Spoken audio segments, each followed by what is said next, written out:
Hello everyone, আশা করছি আপনারা সকলেই ভালো আছেন। আজকের আরও একটি নতুন ব্লগে আপনাদের সকলকে স্বাগত। ওই আমার গগু বাবাটা কই, আমার গগু বাবাটার ঘুমই হয়ে গেছে। কই কই কই কই কই দেখি একটা সুন্দর হাসি দিয়ে দাও তো, একটা হাঁচি দিয়ে দাও তো বাবা। ওরে বাবা রে বাবা রে, দেখো সারা রাত গরম করছিল, সকালে একটু একটু ঠান্ডা করছে। ও বাবা কত কথা বলে, কত কথা বলে। একটু একটু ঠান্ডা করছে, গায়ে জার পড়ছিল, এই মাত্র দিলাম এই কথাটা একটু। বাবা গুড মর্নিং। ও বাবা কত খুশি, রাধে রাধে বাবা। আস্তে আস্তে লেগে যাবে, এটা সরাও। রাধে রাধে বাবা। আর আমি দেখুন ঘুম থেকে উঠে কি করছি, ওর নখ কাটছি। বেশ গভীর ঘুমেও ঘুমাচ্ছিল, আমার ঘুমটা ভেঙে গেল, তাই ভাবলাম নখগুলোই কেটে দিই। এই যে পরিষ্কার করে নখটা কাটা হয়ে গেছে। এই হাতেরও হয়েছে, বাবা দেখি এই হাতটা, এই যে এই হাতেরও হয়ে গেছে। আর পায়েরগুলো বাকি আছে, পায়েরগুলো দেখছেন কত নোংরা ঢুকিয়েছে, এত পা ছড়ে ও বাবা। আর এই যে এটার একটি কেটেছি আর ও উঠে পড়েছে। বাবা কি দেখছো গো, কি দেখছো গো বাবা? তো গুড মর্নিং বাবা।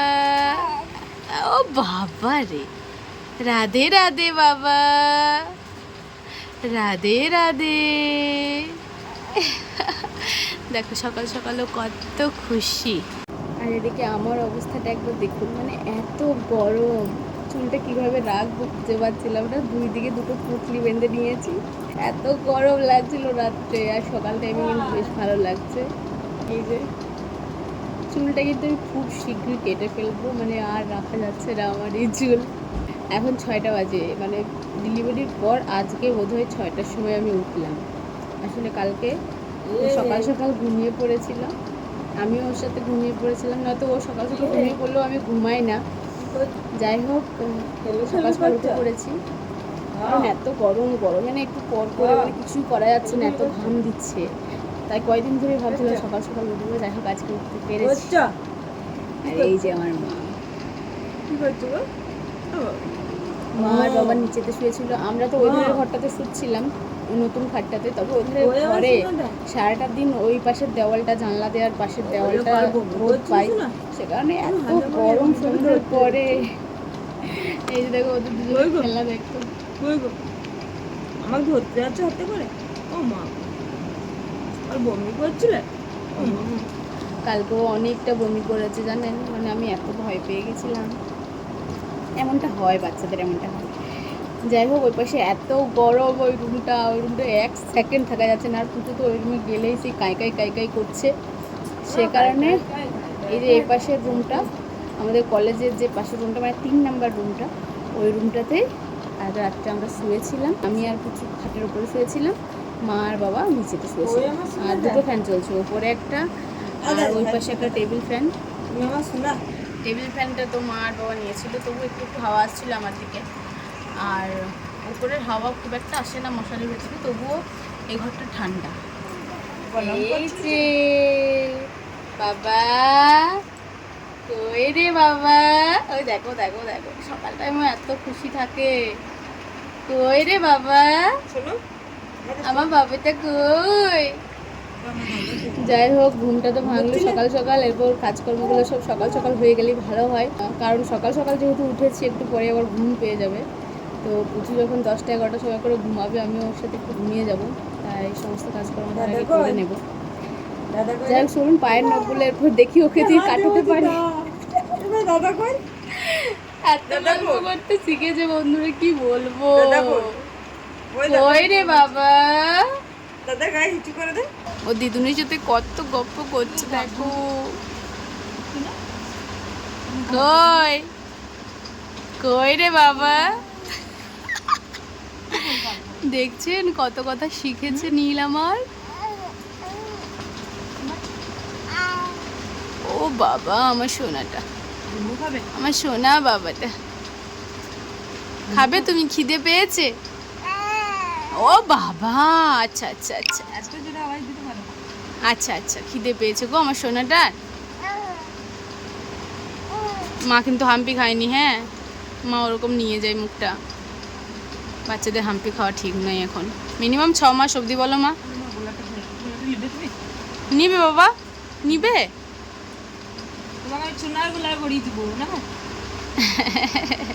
আরে ধরছে দেখো মা তোমার মুখটা, দেখো দেখো কত বড় হয়েছে আমার নীল। ও বাবা, সেদিন এই তো এইটুকু মতো ছিল, একদম জুড়ো পুটলি হয়েছিল, একটা কথা বলতো না, একটু নড়তো না। আর আজকে দেখো কত কথা শিখে গেছে গো। হ্যাঁ, ও আমার 2.5 মাসের বুড়ো হয়ে গেছে, দেখছো?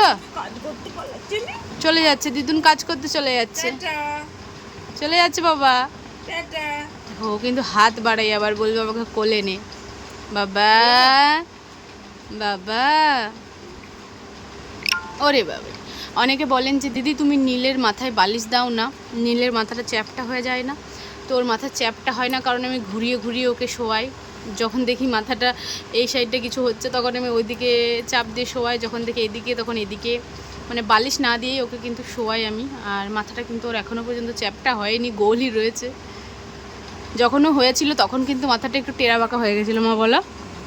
আমার খুব ভয় লাগছিল যখন ওর মাথাটা ওরকম হয়ে গেছিলো।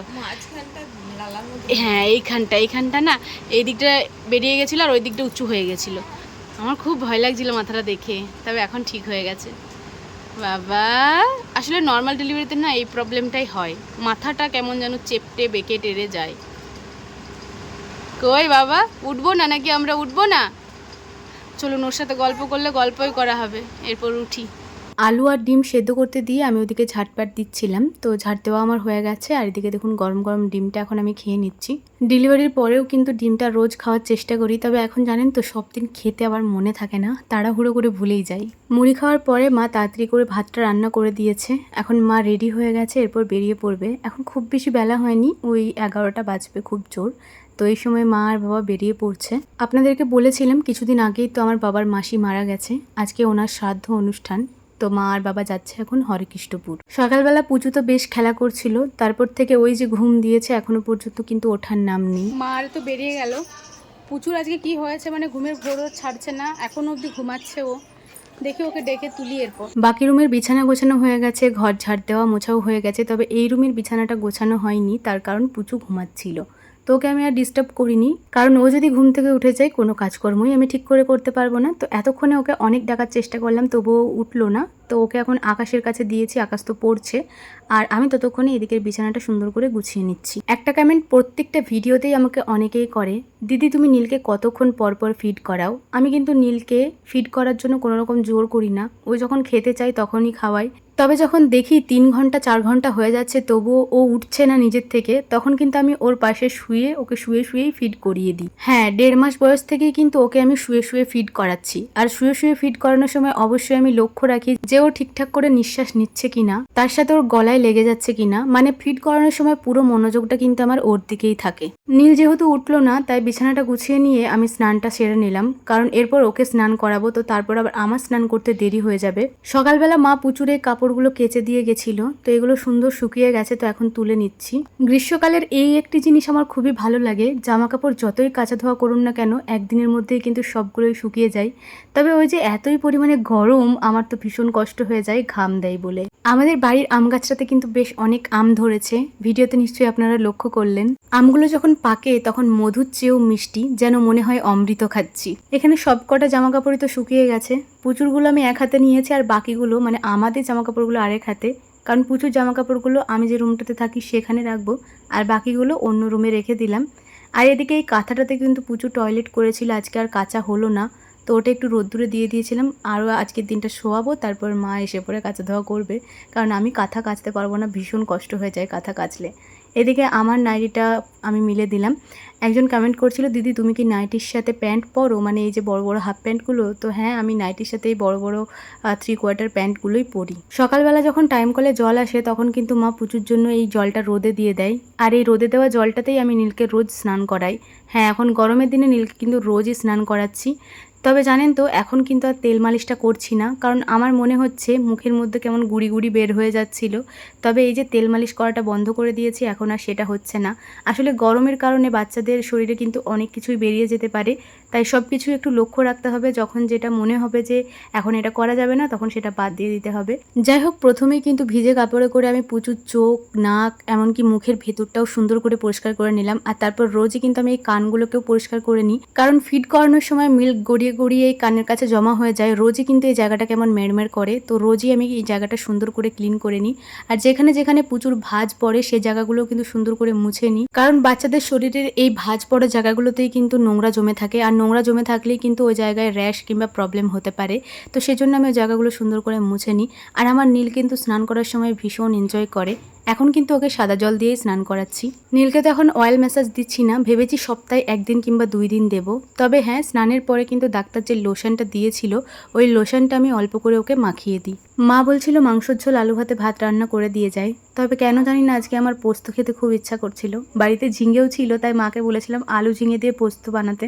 তো মা আমার মনের মতো করে একদম পোস্ত বানিয়ে দিয়েছে। এইভাবে পোস্ত বানালে আমার ভীষণ ভালো লাগে খেতে। আর তার সাথে আমি গরম গরম একটা ডিম ভেজে নিয়েছি। আমি আর ভাই খাবো, তো আমাদের দুজনের জন্যই ভেজে নিয়েছি। আর আমি অল্প করে কিন্তু শসাও কেটে নিয়েছি। এই গরমের দিনে দুপুরবেলা ভাতের সাথে ঠান্ডা ঠান্ডা শসা খেতে কিন্তু বেশ ভালো লাগে। মানে আজকে খেয়ে কিন্তু আমার ভীষণ ভালো লাগলো। আমি তো ভেবেছি যতদিন গরমটা থাকবে ততদিন খাওয়ার চেষ্টা করব। যাই হোক, আমি এদিকে খাচ্ছি আর পুচুকে কিন্তু পাশেই শুইয়ে রেখেছি, ও তো আঙুল চুষতে ব্যস্ত। হ্যাঁ, ও এই নতুন অ্যাক্টিভিটিটা এখন করছে, মানে একটা আঙুল চুষছে এখন। দুপুরে ভাত খাওয়ার পর ওকেও কিন্তু আমি খাইয়ে দিয়েছি। আর খাওয়ার পরে এই যে ওর ভঙ্গিটা দেখুন একবার। আসলে ওর যখন ভীষণ ঘুম পায় কিন্তু ঠিকঠাকভাবে আরাম করে শুতে পারে না, সেই সময়ও এরকমটা করে। আমি দেখেছি যখন ওকে সুন্দর করে একটু কোলে নিয়ে ঘুম পাড়াই, তখন কিন্তু এরকমটা করে না। তবে যখন ওকে নামিয়ে দিই তখন কিন্তু ও এরকম করবে, আবার কোলে নিলেই ঠিক হয়ে যায়। যাই হোক, ওকে এখন কোলে নিয়ে আদর করে ঘুম পাড়াতে হবে। ওকে ঘুমটুম পাড়িয়ে দিয়ে আমিও একটু শুয়েছিলাম। আর সন্ধ্যাবেলা ভাই এদিকে নতুন খাতার মিষ্টি নিয়ে এসেছে। আচ্ছা, কে কে আমার মতো এই নতুন খাতার মিষ্টি পছন্দ করেন? বিশেষ করে আমি এই বক্সটা খুলতে ভীষণ এক্সাইটেড থাকি। বেশ অনেক কিছুই দিয়েছে, তবে সেখান থেকে আমি একটা মিষ্টি নিলাম। এটা আবার ড্রাই ফ্রুটস দেওয়া রয়েছে, মিষ্টিটা বেশ টেস্টি ছিল। তারপর সোনাকে নিয়ে বেশ খানিকক্ষণ বসে রয়েছি। এর আগে কিন্তু আমি রুটিটা বানিয়ে নিয়েছি। দেখতেই পাচ্ছেন আমার নাইটিটা চেঞ্জ হয়ে গেছে। আসলে এত গরম করছিল রুটি বানানোর সময়, সামান্য ডাল রুটি বানাতে গিয়েই আমি পুরো ভিজে গেছিলাম। তারপর আমি স্নান টান করে এই জামাটা আবার পরলাম। যাই হোক, সোনাকে নিয়ে বেশ খানিকক্ষণ খেলা করলাম, আর ও তো ঘুমাতেই চাইছে না এখন। তাই প্রথমে আকাশ বিকাশ খেয়ে নিল, তারপর ওরা দুজন ওখানে রয়েছে আর আমি এখন খেয়ে নিচ্ছি। ডাল রুটি আমার খুব একটা ভালো লাগে না, তবে ভাইয়ের আবার ডাল রুটিটা খুব ভালো লাগে। যেহেতু আমি বানালাম, আমার মনে হয় অন্যের পছন্দটা বেশি ভালো লাগে বানাতে, তাই আমি ডাল রুটিটাই বানালাম। আসলে যখন আমরা নিজের হাতে কিছু বানাই, মনে হয় অন্য কেউ খেয়ে তৃপ্তি হলেই যেন আমার তৃপ্তি। যাই হোক, চলুন আজ তাহলে আসি।